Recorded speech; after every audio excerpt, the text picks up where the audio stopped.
Alors bonjour à tous. Juliette Rémy, qui aurait dû être présente pour faire ce mot d'introduction, n'est malheureusement pas là. Elle m'a donc chargée, au nom du C2RMF et en son nom, de vous souhaiter la bienvenue pour cette seconde édition d'Après-Vue au C2RMF. Elle remercie chaleureusement ses collègues et en particulier Jocelyn Périlla ainsi que le comité organisationnel, Paola, Perrine et Valériane qui ont beaucoup œuvré et toutes les autres personnes aussi qui ont œuvré à la mise en place de cet événement dont on se réjouit et on est très heureux de se retrouver tous ensemble pour cette nouvelle édition. Donc elle vous souhaite une belle journée, de bons échanges et une belle rencontre professionnelle. Merci, je donne la parole à Valériane Rosé. Merci.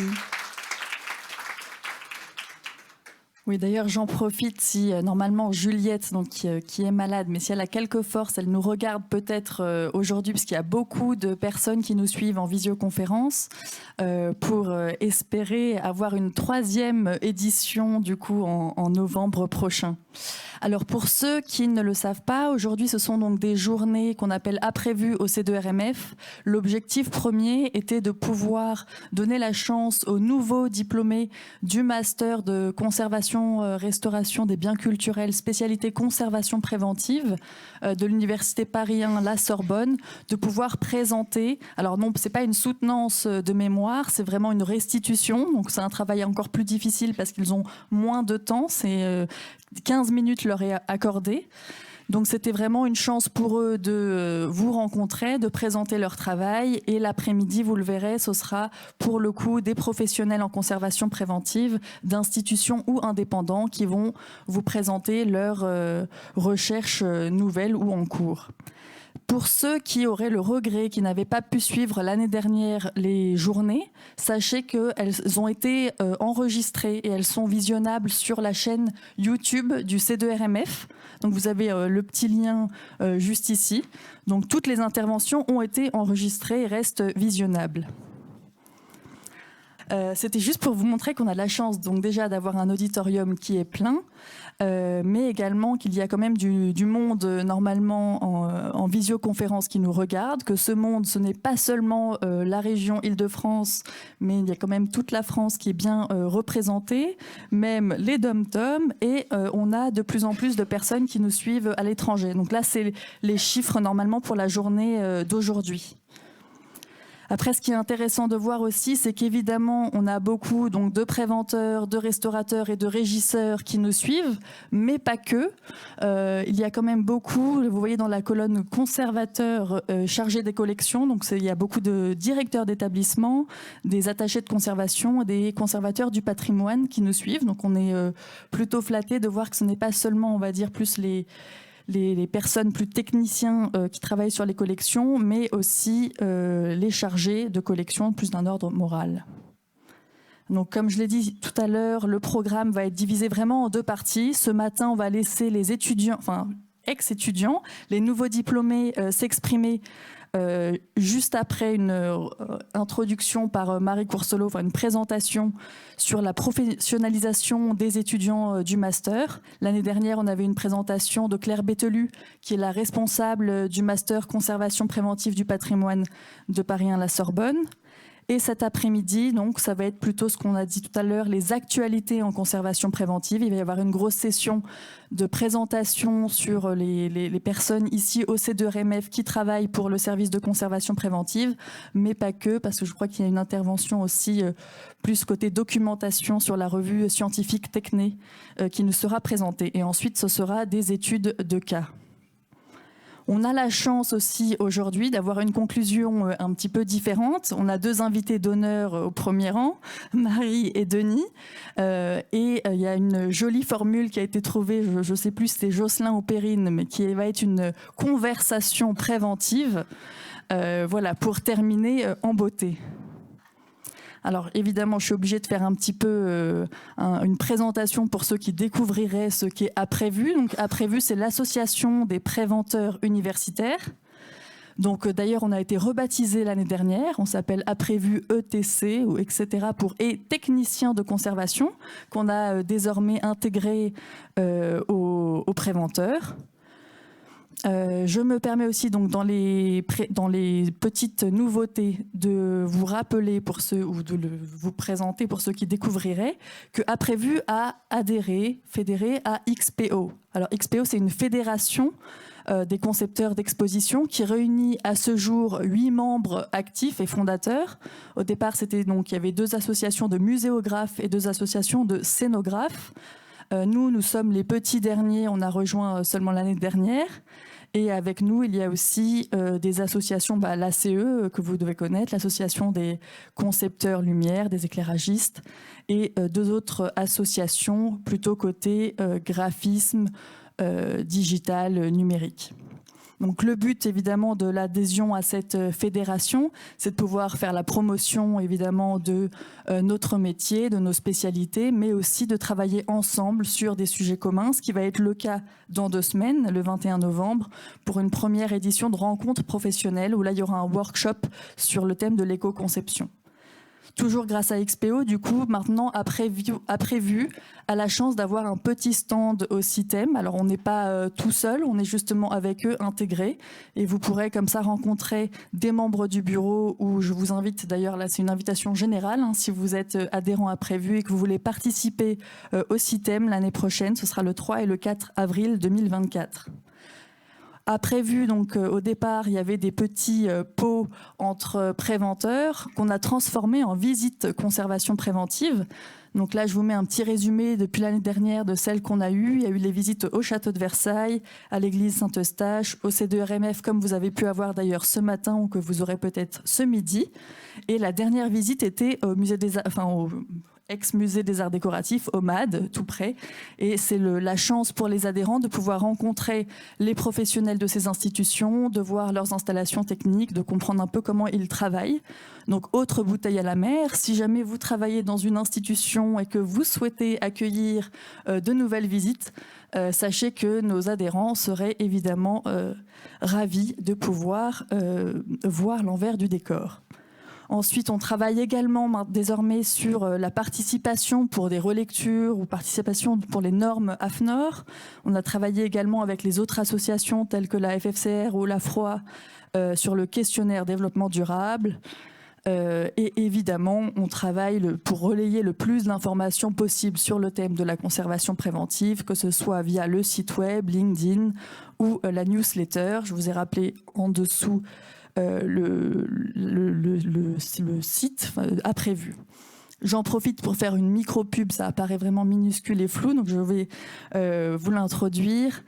Un des prochains événements en conservation préventive aura lieu le 14 et le 15 décembre de cette année, donc dans un peu plus d'1 mois.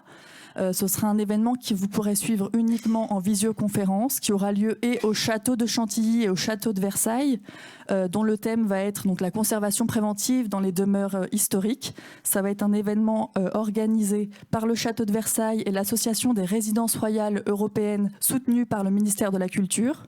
La première journée sera plutôt technique avec des directeurs d'établissements, conservateurs, responsables de conservation préventive, architectes du patrimoine ou les ingénieurs de ces établissements pour se confronter justement à ces problématiques de contrôle de l'énergie, de développement durable, évidemment en temps de crise pour des institutions comme les demeures historiques qui sont très difficiles, que ce soit à chauffer ou à climatiser.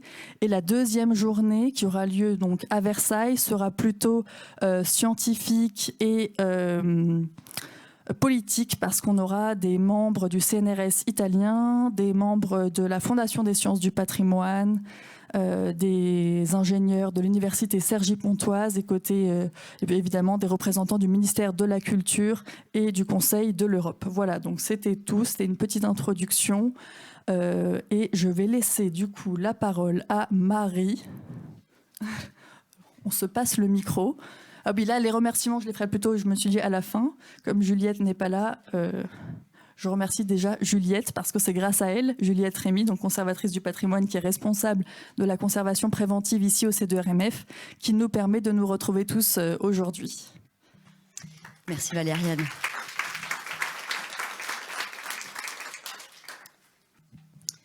Alors, bonjour. ce coup-ci en mon nom. Merci à la Prévue pour cette invitation.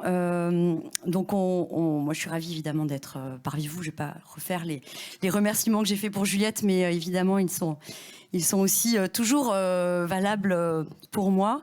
Donc moi, on m'a demandé de faire une petite présentation dans le cadre de la professionnalisation des étudiants sur un module que j'anime depuis déjà quelques années, celui de la gestion des risques majeurs. Donc l'idée, c'est de vous expliquer pourquoi ce module est intéressant à intégrer dans le cadre de la formation pour les étudiants. Comment est-ce qu'ils s'organisent et quels peuvent être les débouchés aussi pour les étudiants sur ce domaine. Alors d'abord, de quels risques parle-t-on? Quand on parle des risques majeurs, c'est pas forcément évident de savoir précisément de quel risque il s'agit. Donc on va se référer à ce schéma que vous connaissez tous évidemment, celui qui a été élaboré par Gaëlle de Guichin. Donc pour ce qui est des risques majeurs, on va se retrouver véritablement sur la partie gauche du schéma, la partie bleue, donc sur tous les facteurs d'altération qui vont avoir des effets immédiats et catastrophiques sur le patrimoine. Donc là, on est vraiment sur la thématique des risques majeurs. Pour ce qui se trouve en partie droite, évidemment, ça vous le connaissez aussi par cœur, c'est les risques courants de conservation préventive, la lumière, le climat, les problématiques d'infestation, etc. Donc l'idée, c'est vraiment, dans la thématique de ce module, de regarder ce qui se passe de ce côté de la barrière. Alors, pourquoi est-ce qu'il était intéressant de travailler sur ce sujet? Parce que en 2018, quand on a commencé à travailler sur cette question des risques majeurs au C2RMF, on s'est aperçu que très peu d'établissements, de musées notamment, disposaient de leur plan de sauvegarde. Donc là, en 2018, seulement 17% des établissements bénéficiaient d'un plan de sauvegarde finalisé, donc c'était très faible. Et l'idée, c'était de se dire que en intégrant la formation, dans la formation initiale, à cette question de la planification et des plans de sauvegarde, ça permettait aussi d'agir sur ce levier au niveau des institutions et d'augmenter évidemment cette réalisation de plans de sauvegarde et aussi la sensibilisation des établissements à la rédaction de ces plans de sauvegarde. Alors, pourquoi aussi? Parce que aujourd'hui, on est face à de nouveaux défis, notamment en lien avec le dérèglement climatique, et aussi des risques que l'on peut qualifier de sous-évalués, parce qu'évidemment, comme ils sont peu fréquents, on n'y est pas forcément attentif et sensibilisé, et donc quand ils se produisent, c'est un peu la sidération. Donc l'idée, c'est aussi de prendre en compte l'ensemble de ces risques, même si l'occurrence est faible, pour qu'on puisse vraiment avoir une analyse complète des risques majeurs sur un établissement. Alors, quelques illustrations pour étayer le propos. Dans le cadre des conséquences du réchauffement climatique, ici on est dans le Gers sur l'église de Saint-Ramond, qui a été victime d'un effondrement partiel qui est lié à la sécheresse. Alors pourquoi? Parce que l'église est construite sur un sol argileux, donc avec des problématiques de gonflement-retrait, et donc évidemment avec la sécheresse, problématique de retrait, glissement de terrain et donc effondrement d'une partie de du cœur de l'église. Alors des risques sous-évalués, oui, parce que par exemple le risque sismique en France métropolitaine, il paraît pas véritablement évident. Il l'est beaucoup plus pour les départements d'outre-mer ou les territoires d'outre-mer. Ici, on est en Ardèche en 2021, où une partie de l'église s'est aussi effondrée suite à un séisme qui était significatif. Enfin, le risque inondation, c'est le premier risque naturel en France au titre des catastrophes naturelles. C'est un risque pour lequel excusez-moi, j'ai un petit trou, ça va me revenir. C'est un risque qui est sous-évalué et dont les politiques ont qualifié dans le cadre d'une enquête parlementaire qu'il n'était pas suffisamment pris en compte, et notamment pour le patrimoine. Donc, c'est quand même le premier risque qui affecte le patrimoine avec les incendies. Ici, on est au musée Cocteau en 2018 qui a fait face à une submersion marine. Et c'est un risque récurrent pour les établissements culturels. Donc l'idée de ce module, c'est de sensibiliser les professionnels, les futurs professionnels, à appréhender l'ensemble des risques et au-delà de leur simple environnement, c'est-à-dire l'objet, la boîte, le stockage, la pièce, le bâtiment, et véritablement de se positionner dans l'ensemble du paysage et de l'environnement naturel des biens culturels. Le dernier élément aussi, c'est de pouvoir travailler sur la planification qui permettra évidemment de se préparer en amont aux risques qui peuvent survenir. Donc l'objectif, il est double. Le premier, c'est de s'insérer aussi dans le cadre réglementaire sur cette question de la réalisation des plans de sauvegarde. En effet, dans la circulaire du 4 septembre 2007, il est spécifié que les plans de sauvegarde doivent être rédigés par des spécialistes en conservation préventive. Donc l'objectif de former aussi des étudiants du master de conservation préventive et plus largement de CRBC, c'est aussi de leur permettre de travailler dans le cadre de ce qui est attendu par la loi sur la rédaction de ces plans. Et enfin, dernier élément, ça participe aussi à la culture générale, à la sensibilisation au risque, qui aujourd'hui est relativement faible, quel que soit l'établissement dans lequel on travaille, de manière plus large au niveau citoyen. Donc l'idée, c'est aussi de participer à la sensibilisation, la culture du risque auprès des étudiants, qui, on l'espère, pourront aussi prêcher la bonne parole dans les établissements avec lesquels ils travailleront. Alors, comment est-ce que tout ça s'organise ? D'un point de vue historique, le master de conservation préventive a été la première formation à intégrer la prise en compte des risques majeurs dans son enseignement.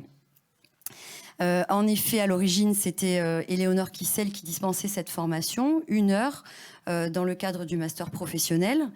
Et après la réforme, et au moment de la réforme, cette journée a été maintenue pour s'étoffer et progressivement devenir un module à part entière à partir de 2017. Alors évidemment, aujourd'hui, il n'y a pas que le master conservation préventive de Paris 1 qui dispense ce type d'enseignement. Il est aussi fait et réalisé à l'école du Louvre ou à l'INP. Donc il y a quand même aussi cette idée que cet enseignement est quand même une évidence dans toutes les formations initiales. Alors, comment est-ce que cela se formalise ? 6 jours de formation au total, donc ça fait 32 heures de cours. 4 jours qui sont ensuite suivis par le tronc commun, conservation préventive, restauration et recherche, avec à chaque fois des interventions de spécialistes de chacun de ces domaines.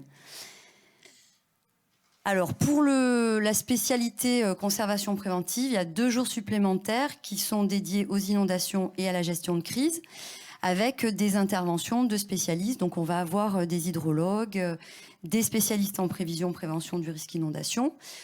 Généralement, on fait toujours une visite à Vigicru et soit on a la chance d'aller au centre zonal de crise de la préfecture de Paris, de la préfecture de police de Paris, soit c'est eux qui viennent nous rencontrer. Donc ici, vous avez une petite illustration des visites inondations qu'on faisait avant le Covid, quand la formation avait encore lieu à Tolbiac, donc qui était plutôt bien passé en termes de risque inondation. Donc ça nous permettait de ne pas aller trop loin et d'identifier les repères de crues. Et donc là, on était avec une hydrologue qui nous expliquait les mesures, la station de mesure qui se trouve au pont d'Austerlitz. Pour le tronc commun, donc, qui est suivi par l'ensemble du master CRBC, du M1, 4 jours qui sont dédiés à la gestion des risques. Donc, il y a un gros volet sur la méthodologie, comment est-ce qu'on fait de l'analyse de risque, la planification, rédaction du plan de sauvegarde, évaluation sur la base de cas concrets. Donc, l'évaluation fait aussi partie de la formation, parce que c'est l'occasion de se tester sur un cas réel. Et des visites de site avec des interventions de spécialistes, de la brigade de sapeurs-pompiers de Paris et aussi des professionnels du patrimoine. On fait une visite systématique du C2RMF sous l'angle du plan de sauvegarde. Alors ici, des petites illustrations d'exercices de groupe qui sont réalisés, des jeux sur table, donc là sur comment réaliser un centre de traitement. On sort les petits Playmobil pour réaliser une chaîne opératoire. Donc voilà, c'est des moments assez sympas. Et puis, je salue les étudiants qui ont bien voulu se prêter au jeu de ces activités. Et ensuite, un exercice sur site qui est réalisé tous les ans dans un bâtiment historique. Donc, pendant de nombreuses années, on l'a réalisé aux Archives nationales, puis ensuite à la cathédrale de Saint-Denis. Et l'année dernière, grâce à Perrine Morlaix, nous l'avons réalisé à l'église Saint-Roch. Donc voici quelques illustrations, la galerie du Parlement aux Archives nationales et ici la nef de la cathédrale Saint-Denis. Alors une petite nouveauté 2023-2024 pour la promotion 2023-2024. Il m'a semblé intéressant d'intégrer une nouvelle dimension dans ce module gestion des risques en faisant intervenir la DELPAT. La DELPAT, c'est la délégation au patrimoine de l'armée de terre. Alors pourquoi parce que de manière historique, en fait, le patrimoine, la sauvegarde du patrimoine en temps de crise, elle s'est faite en réaction aux conséquences de la guerre. Donc ça, c'est vraiment pour essayer de remettre en perspective cette protection du patrimoine en temps de crise et face aux risques majeurs. Et puis parce que les premiers plans de sauvegarde ont été réalisés à ces moments-là. Donc pendant la Première Guerre mondiale, premières évacuations improvisées. Ici, on est dans les sous-sols du musée Carnavalet. Ensuite, la Seconde Guerre arrive, on est un peu mieux préparé. On a des évacuations préventives qui sont réalisées avant le début de la guerre et donc des premiers plans de sauvegarde qui sont mis en œuvre. Néanmoins, un pillage massif qui est organisé et des plans de sauvegarde clandestins en réaction qui vont permettre de limiter ce pillage. Donc des plans de sauvegarde qui sont organisés autour de la résistance et notamment d'une figure que vous connaissez tous qui est Roosevelt. Donc ici quelques petites illustrations pour vous donner le contexte. Donc on est en Angleterre où les œuvres sont déchargées, déposées dans une carrière. Ici, on est aux Archives nationales où l'ensemble des documents ont été évacués préventivement des archives, comme vous voyez, dans des caisses et les dépôts étaient entièrement vides. Donc le directeur de l'époque qui arpente les grands dépôts complètement vides. Et pour finir, voilà l'illustration de Rose Valland qui a été une figure importante de ces opérations. Donc aujourd'hui, pourquoi est-ce qu'il me semblait intéressant qu'on aborde cette question parce que la protection du patrimoine, elle prend racine dans la Convention de La Haye de 1954. Et cette Convention de La Haye, elle a été élaborée en réaction à ces conflits militaires. Donc l'objectif, c'est vraiment pour les étudiants de disposer du panel complet de ce que c'est la protection et la sauvegarde des œuvres en temps de crise et quelle que soit la crise. Si vous vous rappelez le schéma de Gaël de Guichen, on a les risques naturels qui étaient jusque-là évoqués quasiment dans leur intégralité, sans que ne soit évoqué le risque anthropique. Donc aujourd'hui, c'est chose faite. Voilà.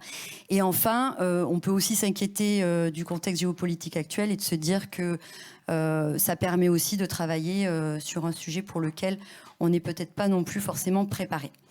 Donc une petite illustration de l'aspirant Mathieu Pépé qui est venu intervenir cette année. Et donc pour finir cette présentation, les finalités de ce module, elles sont multiples. C'est d'abord de présenter les principaux risques majeurs pour le patrimoine, de faire connaître les outils pour chacun de ces risques et trouver les solutions adaptées, de rendre autonomes les étudiants dans la rédaction de ces plans de sauvegarde et en leur donnant les clés de la formalisation, de présenter l'ensemble des parties prenantes et on s'aperçoit effectivement que sur le territoire, on n'est pas seul. Quand on a un établissement, on va travailler avec le ministère de la Transition écologique, le ministère de l'Intérieur et donc tous les organismes délégués, décentralisés. Donc le but, c'est vraiment aussi de faire connaître l'ensemble des parties prenantes et éventuellement des partenaires, d'apprendre à connaître leur rôle et leurs ressources et enfin de développer une vision commune, collaborative avec l'ensemble des acteurs impliqués. Alors au niveau des débouchés professionnels, on espère en tout cas, mais en tout cas ça se voit sur le terrain que de nombreux étudiants réalisent des stages sur la rédaction de plans de sauvegarde auprès d'institutions culturelles. Donc ça c'est une première chose. Au niveau de l'intégration ensuite, ça peut permettre de répondre à des appels d'offres d'assistance à maîtrise d'ouvrage pour la rédaction de plans de sauvegarde. Et pour ceux qui intégreront des établissements culturels, bien évidemment, de réaliser le plan de sauvegarde tout en les intégrant de manière beaucoup plus large dans le plan de conservation préventive. Donc en 2017, depuis 2017, ce sont 315 étudiants qui ont été formés, dont un tiers avec une spécialité en conservation préventive. Et donc voilà, pour finir, cette petite photo de l'ensemble de la promo sur le toit de l'église de la cathédrale de Notre-Dame. Pardon, Notre-Dame. Pas du tout, de la basilique Saint-Denis. On espère qu'un jour on pourra remonter sur le toit de la cathédrale Notre-Dame. Voilà, je vous remercie beaucoup pour votre attention. Merci.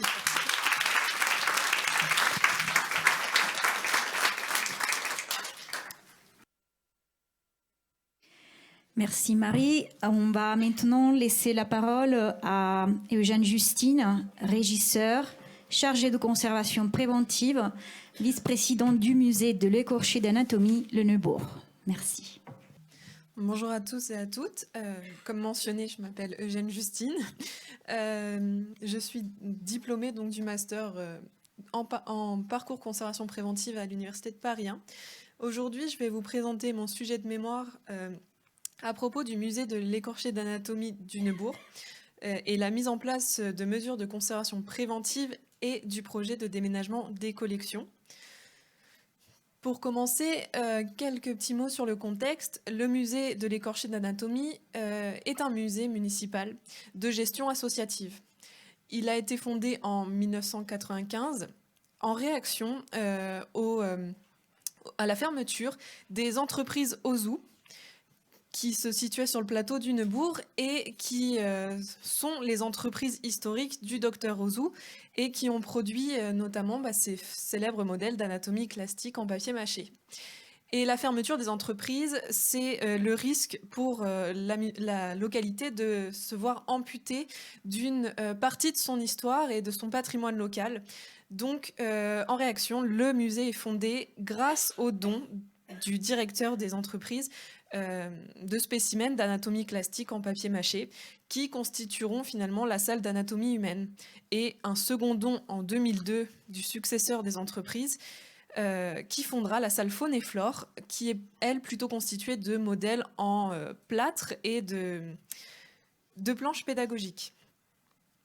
Il faut savoir que le musée, depuis 2019, reçoit énormément de demandes de prêts. Et cette nouvelle dynamique a poussé la municipalité et le musée à envisager donc de placer le musée plus proche du cœur de la ville et donc d'ouvrir de nouveaux espaces d'exposition permanents. Et c'est cette occasion qui pousse le musée à vouloir commencer à préparer son déménagement, mais surtout à faire un bilan de l'état de ses collections pour envisager la mise en place de mesures de conservation préventive immédiatement ou à long terme. C'est en tout cas l'objectif de mon mémoire. Dans un premier temps, effectivement, de proposer ces mesures. Dans un second temps, l'analyse des collections permet d'envisager un calendrier de restauration pour ce déménagement, mais également de prévoir des besoins estimés pour ces collections et ainsi les ajouter dans l'avant-projet du nouveau lieu d'exposition. Enfin, c'est plutôt une organisation qui est recherchée. On a besoin de prévoir les besoins financiers, les besoins humains, les besoins également matériels et en termes de temps, de travail également, pour mettre en place ce projet et pouvoir guider le musée au mieux et réduire les risques d'altération des collections durant cette procédure. Donc pour ce faire, j'ai dû mettre en place une méthode en plusieurs étapes. Donc la première, c'était de prendre connaissance des collections, puisque ces collections, malheureusement, sont assez peu documentées. Donc il y a eu une grande phase de recherche d'outils documentaires. Par exemple, les registres d'inventaire nous ont permis de comprendre les grandes phases d'acquisition du musée et à terme, ça nous a également permis de connaître les conditions de conservation antérieures à l'entrée au musée de ces collections. Et un deuxième outil très important pour nous, ça a été les articles de presse et les travaux des chercheurs qui nous ont permis de collecter des photos qui nous ont permis finalement de pouvoir avoir connaissance de l'état des œuvres à des périodes données et d'en voir l'évolution. Suite à cette recherche, nous avons préparé un tableau d'analyse qui nous a permis de faciliter la collecte des données et de le rendre plus efficace parce que plus simple, les termes sont uniformisés et plus rapides et qui permettra après pour l'analyse des données de simplifier la manœuvre. Donc ce tableau avait 3 grandes catégories d'informations, l'identification des œuvres évidemment, mais également le mode de stockage, d'exposition ou de manipulation des œuvres, et enfin l'état de l'objet qui permettait d'avoir une idée des grandes typologies d'altération représentées. Dans les salles d'exposition, l'analyse a pris place par méthode pièce à pièce. Mais en réserve, c'était beaucoup plus compliqué, donc nous avons utilisé une analyse statistique par lot homogène. Cette analyse nous a fourni un certain nombre de résultats, dont le premier est un empoussièrement important des collections. Il y a un manque de maintenance sur ces collections qui a causé un empoussièrement, que ce soit des collections en réserve, en vitrine ou même des collections exposées sans protection, qui ont parfois créé un substrat nutritif sur certaines œuvres pour les moisissures. Ensuite, ce que l'on peut dire, c'est que les résultats sur l'analyse climatique, ça a permis de mettre à jour que finalement, peut-être que le climat n'était pas si irrégulier que ça, puisque tout simplement, ce climat, certes, il est irrégulier sur la journée. Du matin au soir, on peut prendre environ 3 degrés de différence. Par contre, sur l'échelle du mois de l'étude, le climat, lui, est assez stable parce que tous les jours, on retrouve presque les mêmes températures et le même taux d'hygrométrie. C'était surprenant, effectivement, au début, et c'est pour ça que dans notre méthode, on a fait cette analyse du climat tous les jours à la même heure, 2 fois par jour, pour vraiment voir cet impact de l'activité du lieu ou l'activité du climat nocturne sur le climat intérieur. Et ce qu'on a remarqué, effectivement, c'est que le climat, l'utilisation irrégulière du chauffage, par exemple, a créé un climat jour-nuit et un climat également semaine-week-end. Nous avons également procédé à une analyse de la lumière au sein des espaces d'exposition et de réserve. Et on a remarqué effectivement que la lumière était globalement trop forte pour les collections. À savoir qu'en moyenne, on était à 1500 lux-heure, sachant que les collections en papier mâché nécessiteraient plutôt un éclairement de 50 lux-heure. Cette luminosité était presque uniquement de la luminosité artificielle, parce que la plupart des fenêtres ont été obstruées. Cependant, il faut savoir qu'au musée, on a eu jusqu'à 64 ampoules à incandescence dans la salle faune et flore, qui n'est pas si grande que ça. Et ce que l'on peut proposer effectivement pour réduire cette problématique, c'est la réduction tout simplement des sources lumineuses et de passer des ampoules à incandescence aux ampoules LED, idéalement avec variateur lumineux. Cela permettait finalement d'agir et sur le climat et sur l'éclairement des collections. En réserve également, on pouvait proposer le conditionnement comme palliatif à ces problématiques d'éclairement. Finalement, les résultats de cette analyse nous ont permis de positionner une hypothèse qui est difficile à vérifier puisqu'on n'a pas beaucoup de recul sur les dégradations des collections. Et cette hypothèse était l'état de dégradation qui se serait stabilisé. Pourquoi ? Tout simplement parce que les vitrines sont très peu ouvertes au musée et que l'on remarque sur les photos que l'on a pu trouver qu'il ne semble pas y avoir de poursuite d'écaillage des œuvres. Et au niveau des vitrines, on ne voit pas d'écailles qui soient tombées des œuvres. Et cela nous permet également de faire une hypothèse qui est que les œuvres seraient arrivées au musée avec un processus d'écaillage déjà avancé. Et cela, ça a été permis par nos recherches, puisque finalement, les œuvres sont arrivées après un stockage dans l'usine, dans les greniers, et les greniers n'étaient pas forcément très étanches.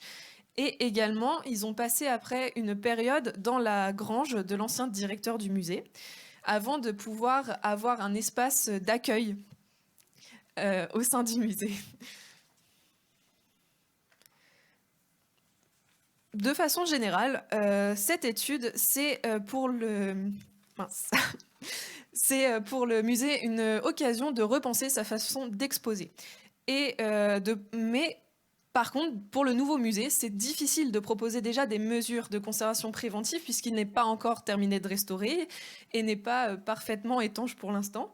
Par contre, on tire des leçons de l'ancien musée, notamment au niveau des vitrines et des soclages, puisque les soclages avaient tendance à abîmer le papier de certaines œuvres, puisque souvent c'était des soclages avec un accrochage nylon, ou alors des vitrines qui ne correspondent plus à l'activité du musée, puisqu'elles coincent les collections dans des coins, et on va préconiser plutôt de réfléchir à l'activité du lieu, la maintenance, et pour mettre en place ces collections. Cette étude pour ce changement de lieu d'exposition nous a fait prendre conscience que toutes les collections ne rentreront pas dans le nouveau musée. Donc, certaines collections devront retourner en réserve. Et pour que les réserves qui sont déjà chargées puissent accueillir entièrement toutes les collections, il a fallu procéder à un réaménagement des réserves. Et le maître mot pour ça, c'était le conditionnement. On a choisi 4 types de conditionnement.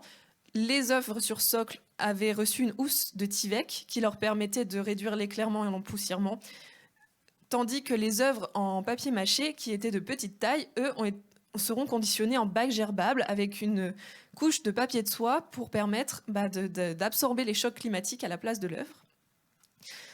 Enfin, il faut également parler des œuvres qui seront, eux, conditionnées sur des cylindres, puisque ce sont des très grandes planches pédagogiques et elles sont très nombreuses. Donc on a proposé la fabrication d'un traînard porte-rouleau, pour le conditionnement de ces œuvres de grand format. Ce qui nous a permis de réutiliser entièrement l'espace d'une réserve et de proposer son réaménagement en vue de pouvoir accueillir toutes ces collections. Et normalement, elles pourront accueillir toutes ces collections et de nouvelles collections à l'avenir. Pour conclure, cette étude, ça a été d'abord un travail de sensibilisation pour le musée et de prise de conscience concernant la gestion des collections, mais également pour leur offrir des outils pour développer le musée en fonction de leurs projets. Si la stabilité climatique semble être la clé de voûte pour la conservation des œuvres du musée, il y a également des mesures de conservation du coup à mettre en place pour améliorer ce point.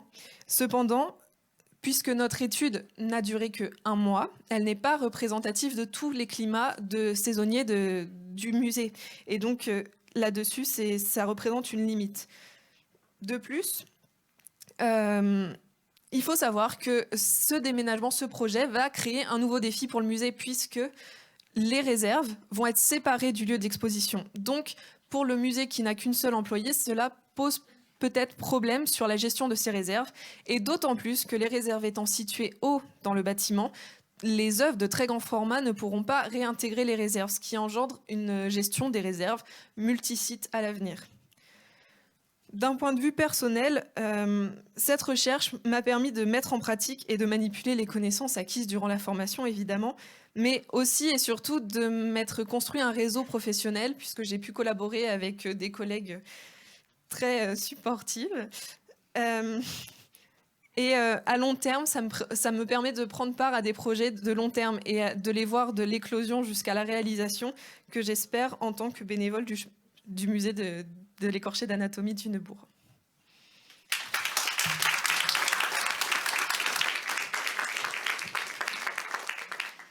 Merci beaucoup, Justine. On laisse la parole maintenant à Gladys Garcia, consultante en conservation préventive, chargée de missions ponctuelles dans le cadre du programme REORG pour la réorganisation des réserves de musées, projet soutenu et développé par l'ICROM.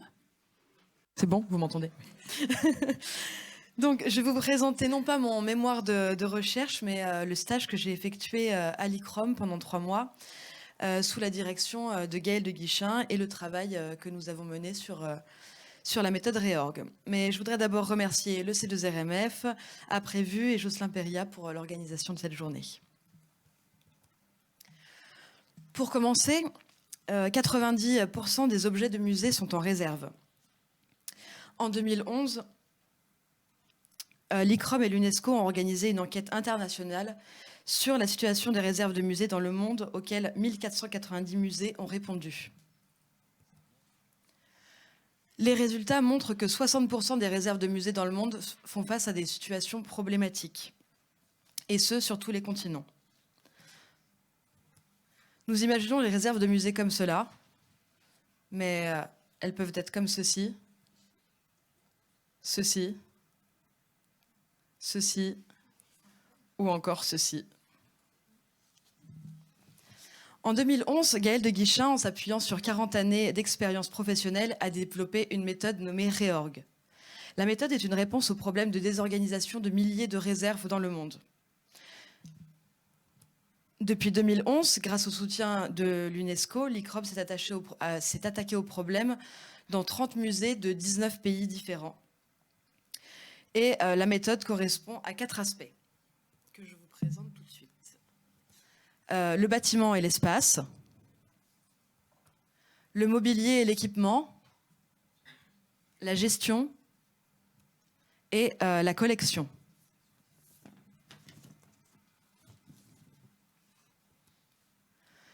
La méthode REORG propose 11 critères de qualité pour une réserve. Par exemple, aucun objet ne doit se trouver directement sur le sol. Ou encore, les réserves sont si possible ouvertes au public. Ou encore, un objet doit pouvoir être trouvé et localisé en moins de 3 minutes. La méthode est conçue pour être utilisée dans le cadre d'une formation théorique et pratique de 2 semaines, soit 10 jours ouvrés.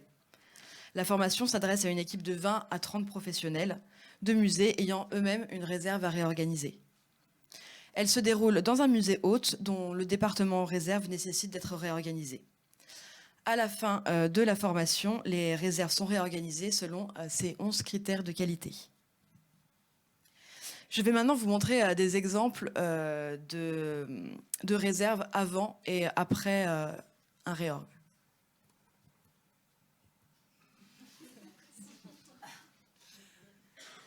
En Inde, à New Delhi, avant, après. Une réserve archéologique, avant, après réorg. En Irak, à Souleymaniye, au musée Slimani, avant et après.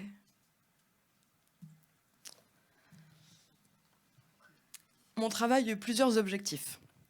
Le premier objectif a été de produire un inventaire détaillé du contenu des archives issues de l'ensemble des missions REORG, collectées donc et créées par Gaëlle de Guichin depuis 2011. Une première partie concerne des dossiers papier et la seconde partie des archives qui sont, elles, numériques. Ces archives représentent 30 dossiers papier et 34 dossiers numériques contenant des films, des milliers de photographies, une cinquantaine de PowerPoint en anglais, en espagnol, en italien, mais aussi en français. Je ne peux pas vous montrer l'inventaire détaillé qui a été remis à l'ICROM, car il est trop volumineux. Mais vous pouvez voir ici 2 inventaires plus exhaustifs. Un premier qui a été fait, que j'ai fait par ordre alphabétique. Et le second qui est par ordre chronologique.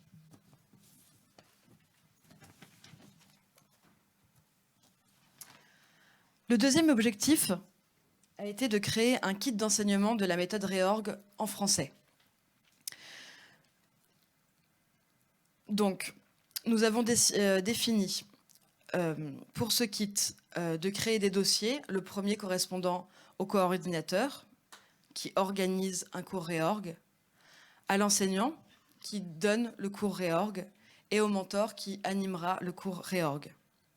Une première version du kit existait en espagnol, je l'ai traduite entièrement en français et elle a été révisée et du nouveau contenu a pu être créé. L'organisation du kit a été précisée en définissant 3 blocs, donc coordinateur, mentor et enseignant.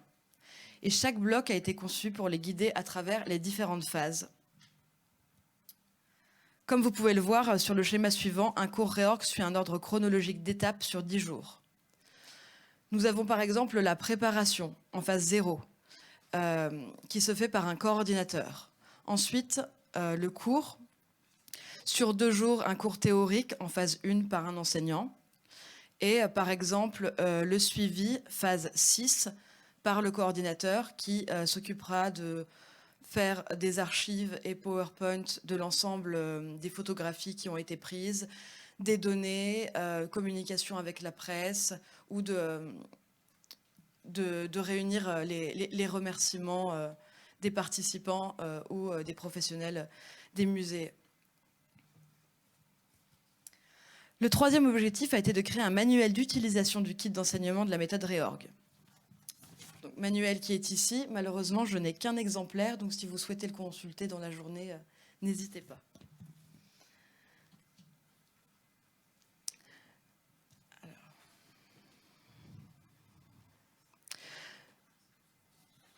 Pardon, je me suis perdue avec le kit.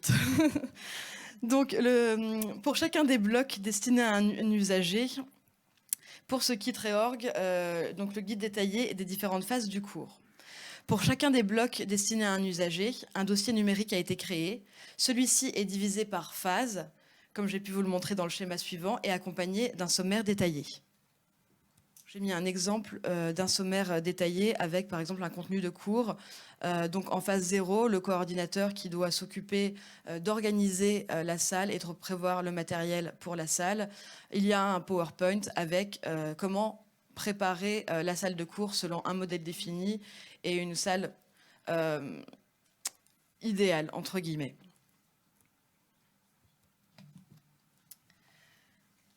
Je vais maintenant vous présenter un exemple de cours dispensé par l'enseignant. Les 12 catégories d'objets. Il existe dans la méthode réorg 12 catégories d'objets définies comme objet main et objet personne. Elles sont définies ainsi pour 2 raisons. La première est de savoir combien de personnes sont nécessaires pour déplacer un objet. La seconde, de définir le type de meuble de rangement. Par exemple, un objet une main ne sera pas placé sur une étagère. Pourquoi ? Parce qu'il y a un risque de vol. Il sera donc placé dans une armoire sous clé. Donc des exemples d'objets 2 mains, une personne, une main, 4 mains.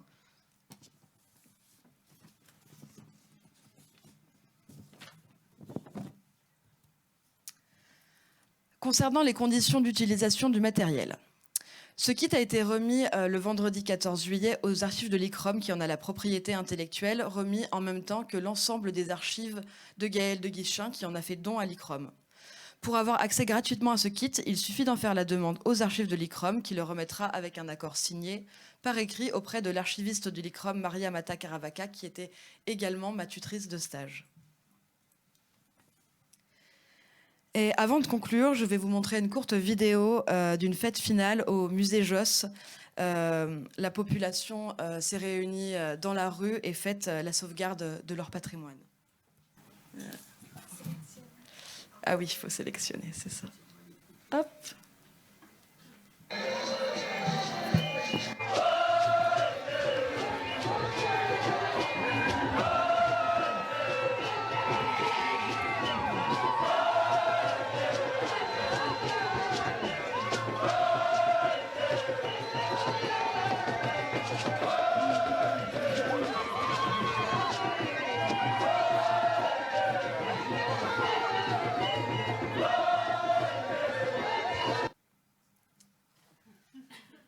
Pour conclure, dans plusieurs pays, au Canada, en Belgique, en Inde ou en Serbie, des professionnels se sont saisis de la méthode.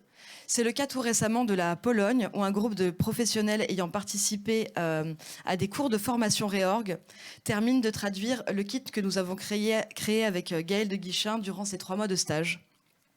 La méthode ainsi traduite permettra de mettre en place des cours en Pologne et permettra la réorganisation de nombreuses réserves de musées. Actuellement, plusieurs missions réorg sont en cours d'organisation. C'est le cas notamment du musée national du Burkina Faso, dont j'ai suivi le projet, et du musée de Sens, à laquelle j'aurai la chance de participer en tant que mentor dans 2 semaines. Merci beaucoup de votre attention.